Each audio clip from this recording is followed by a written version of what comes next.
الانسان اذا داوم على الصغائر اليوم وغدا وبعد غدا صافي كيتدبغ قلبه بالذنوب، ولما كيتدبغ القلب بالذنوب هذيك الساعه كيسهل عليه يدير الكبائر. كيف يحصل الامر؟ سيدنا محمد نبانا عليه الصلاه والسلام قال لنا واتبع السيئه الحسنه تمحوها وخالق الناس بخلق حسن، حديث الترمذي. اتق الله حيثما كنت واتبع السيئه الحسنه تمحوها وخالق الناس بخلق حسن. يعني بنادم يتبع تقوى الله تعالى فيما مشى. شنو هو تقوى الله؟ تقوى الله بنادم فيها الحذر من الله، يعني رد البال، هذا معنى التقوى، رد البال. رد البال يمشي يغلط، راه مازال ما غلط ولكن رد البال عنده يغلط، هذا تقوى. فسيدنا محمد كيقول لك رد البال فين ما مشيت عندك تغلط، يعني بنادم يكون يقظ فايق ومحتاط وحاضر راسه من الذنوب. اتق الله حيثما كنت، في الزمان وفي المكان، بالنهار ولا بالليل، في الدار او خارج الدار. ولما تغلط لانه واخا تحضير راسك لا بدا تغلط، هذيك الغلطه اللي كيديرها الانسان من بعد ما كيكون حاضر راسه عاده لا تكون الا من الصغائر. علاش؟ لان حاضر راسه. اما اللي كيمشي للكبيره نيشان ما بقاش حاضر راسه، نسال الله العافيه. فاللي حاضر راسه يمكن يوقع في الصغيره. كيقول سيدنا محمد وملي توقع في الصغيره مسحها في البلاصه عندك تسنى. واتبع السيئات الحسنه، درت سيئه من وراها سير عالجها بحسنه، راك تمسحها. وقع منك وانت او منك وانت ذاهب في طريق معصيه من المعاصي الصغيره، فكري في اللحظه كيفاش ندير باش هذه المعصيه نمسحها، لان الملائكه راه كيكتبوا عليك. إذ يتلقى المتلقيان عن اليمين وعن الشمال قعيد ما يلفظ من قول إلا لديه رقيب عتيد. كتبوها الملائكة.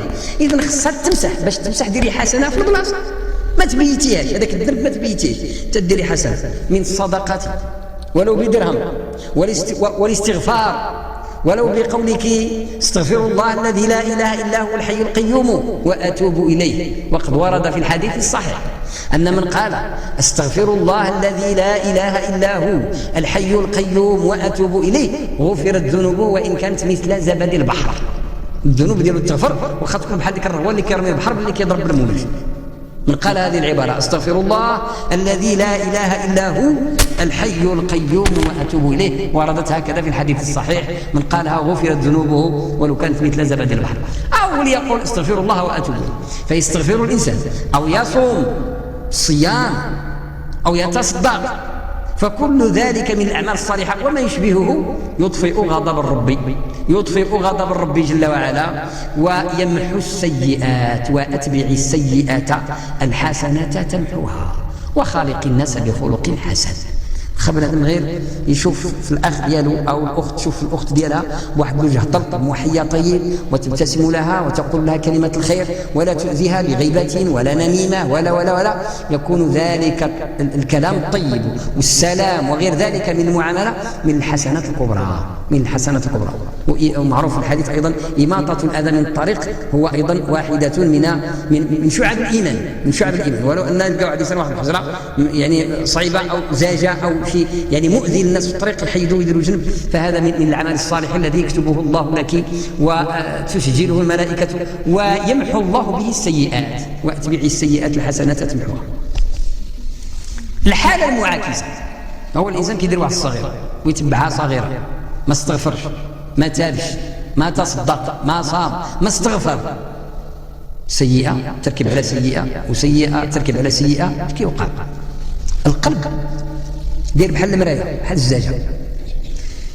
الانسان المؤمن بذكر الله وبالصلوات ديالو وبالاوراد اللي كيدير دائما كيدخل له النور للقلب ديالو، لان ذكر الله نور والقران نور كيدخل للقلب.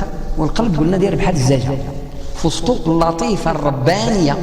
القلب ديال الروح فسطو لطيفه ربانيه، زعما واحد النور رباني به كيتمعش الانسان وبه كيتقوت القوت ديال الروح. ما حد هذاك ديك الشعله وديك اللطيفه الربانيه اللي كتقوت بقوت الروح وبالحسنات حيه، راه بنادم في الخير. ملي والعياذ بالله كتموت يضل ثم يكفر لتنذر من كان حيا، يعني القلب ديالو حي. ويحق القول على الكافرين لان الكافرين القلوب ديالهم ميته. اشنو هو اذا اللي كيقتل القلوب؟ الذنوب. كلا بل ران على قلوبهم ما كانوا يكسبون. هذوك الكفار اللي ما بغاوش يسمعوا سيدنا محمد عليه الصلاه والسلام القلوب ديالهم ميته، كيفاش وقع لهم ماتت؟ هذيك اللطيفه النورانيه التي داخل القلب اللي كتغذى بالذكر وبالايمان، الزجاجه ديالها توسخت، صدات الزجاجه ديالها توسخت وصدات. لما كيجي النور اللي هو القران، واخا تقري عليها القران او تقري عليه القران او يتصنت للنبي او صالح او صديق، ما كيوصلش، كيضرب كيلقى الزجاجه موسخه، النور ما كيدوش، فلا يستفيد القلب. كلا بل ران على قلوبهم. الران هو الزفت، كي ديك الزفت الكحل هو الران، تزفت القلب، الزجاجه تزفتت، خصها تكرر. شنو هذاك الران؟ ما كانوا يكسبون، اي من الذنوب ديالهم سدت عليهم.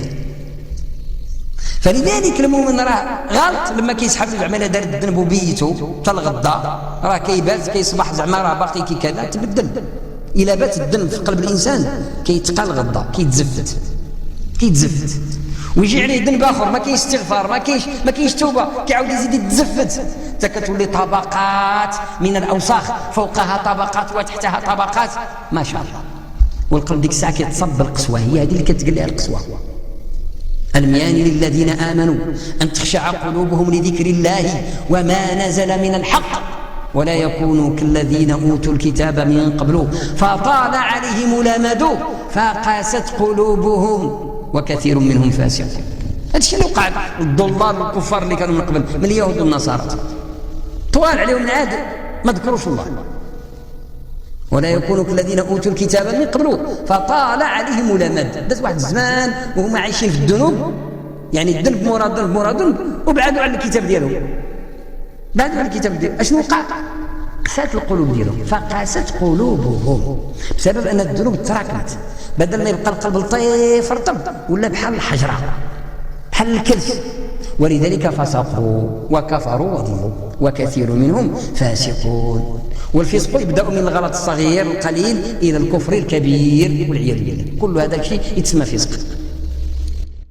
من هنا اذا الانسان حينما يعتصم بالله هربا من الذنوب مهما صغرت راه كيطهر القلب ديالو حتى لا تتراكم عليه الذنوب فيتكلس وما توسخش الزجاجه ديال القلب ديالو، تبقى ديما النور كيجي من ذكر الله، من الصلوات، من القران، من الاستغفار، وكيدخل بسهوله، ديما عنده الفتيله ديال الايمان، ديما شاعله، ديما منور.